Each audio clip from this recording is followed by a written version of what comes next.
और देखिए, आपको लगातार हम तस्वीरें भी दिखा रहे हैं इस विमान हादसे की। बुरी तरह जलकर ये विमान राख हो गया है और इस विमान हादसे का शिकार हुए हैं महाराष्ट्र के डिप्टी सीएम अजित पवार। हमारे साथ विनोद चित्तानी लगातार बने हुए हैं। विनोद, यहाँ ना सिर्फ ये अगर बारामती की बात करें कि बारामती पवार परिवार से इतना जुड़ा हुआ है कि यहाँ इसी बारामती में अजित पवार यहीं पर उनका विमान हादसा होता है और बारामती के लोगों के लिए भी एक बड़ा नुकसान, एक बहुत बड़ी बुरी खबर है। देखिए, बारामती के लोगों के लिए आज का दिन ये काला दिन कह सकते हैं उनके लिए, खास तौर पे क्योंकि बारामती को संवारने का काम शरद पवार के बाद, जब शरद पवार केंद्रीय राजनीति में चले गए, उसके बाद अजित पवार ने बारामती के हर छोटे बड़े विकास कामों में अपना योगदान वहां पर दिया है। सुबह सुबह 6 बजे वो बारामती में जब बारामती में घर पे रहते थे, सुबह 6 बजे वो बारामती के सड़कों पर विकास कार्यों का जायजा लेने के लिए पहुंच जाया करते थे। अजित पवार वो शख्स थे कि इनके बारे में एक बात कही जाती, एक बार उन्होंने जो कमिटमेंट कर दी तो वो हमेशा उस कमिटमेंट को पूरा करने वाला व्यक्ति महाराष्ट्र में अजित पवार के नाम से जाना जाता है। अजित पवार ने अगर ठान दिया कि महाराष्ट्र में किसी को विधायक नहीं बनाना है तो उसे वो चुनाव में गिरा भी देते थे। और खुद इस बारे में अजित पवार हमेशा अपने मंच पर भाषण में जिक्र करते थे विधानसभा में कि अजित पवार ने अगर ठान ली तो किसी को विधायक नहीं बनाना है तो किसी भी हाल में विधायक नहीं बन सकता।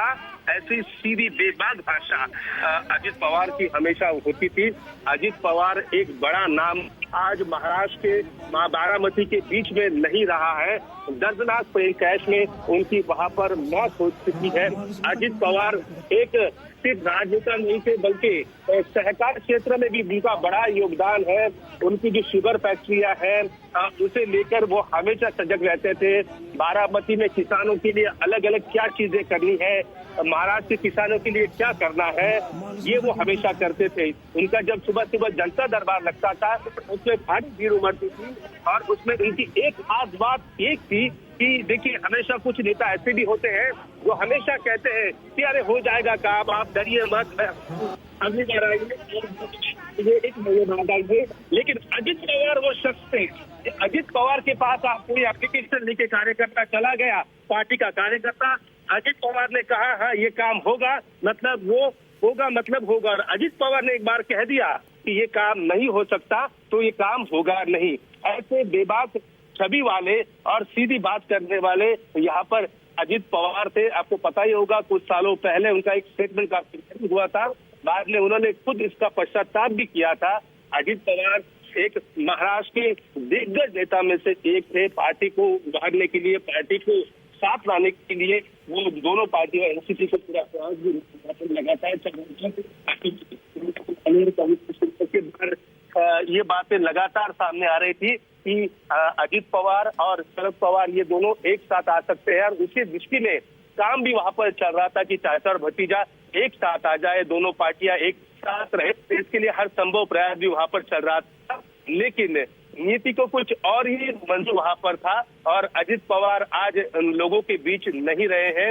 महाराष्ट्र के मुख्यमंत्री देवेंद्र फडणवीस हो, उप मुख्यमंत्री एकनाथ शिंदे हो, उन्होंने इस हादसे को लेकर कड़ा दुख वहां पर जताया है। और कहा जाता है कि परिवार से उन्होंने अभी बात भी की है। सुप्रिया सुले भी, जैसे हमारे सहकारी राहुल बता रहे थे कि बारामती के लिए निकल चुकी है सुप्रिया सुले, वैसे नेता है पार्टी के, वो अभी फिलहाल बारामती की तरफ अपना रुख मोड़ चुके हैं, वहां की तरफ वो जा रहे हैं।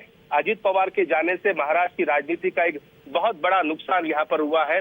आपको पता ही होगा कि महाराष्ट्र की राजनीति में आर पाटिल हो, मुंडे हो, व्यासराव देशमुख हो, इनकी अकाल मृत्यु वहां पर हुई थी। में अब एक नाम शामिल हो चुका है। बड़े दुखद तरीके से आपको बताना चाहते हैं कि अजित पवार नहीं रहे हैं।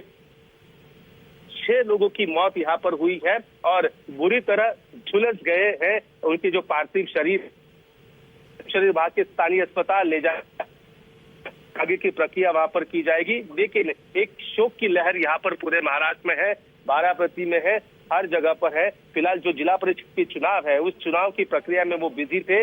आज उनकी प्रचार सभाएं भी थी और ऐसे में वक्त बचाने के लिए एयर कनेक्टिविटी हमेशा नेता वहां पर लेते हैं और उसी एयर कनेक्टिविटी के कारण कहीं न कहीं अजित पवार का यहाँ पर कह सकते हैं कि ये हादसे में निधन हो गया।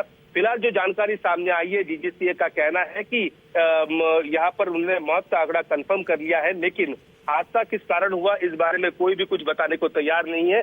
लेकिन महाराष्ट्र में अगर बात करूं, फिलहाल ठंड का मौसम है, लेकिन घना कोहरा कहीं नहीं था, मौसम पूरा साफ था।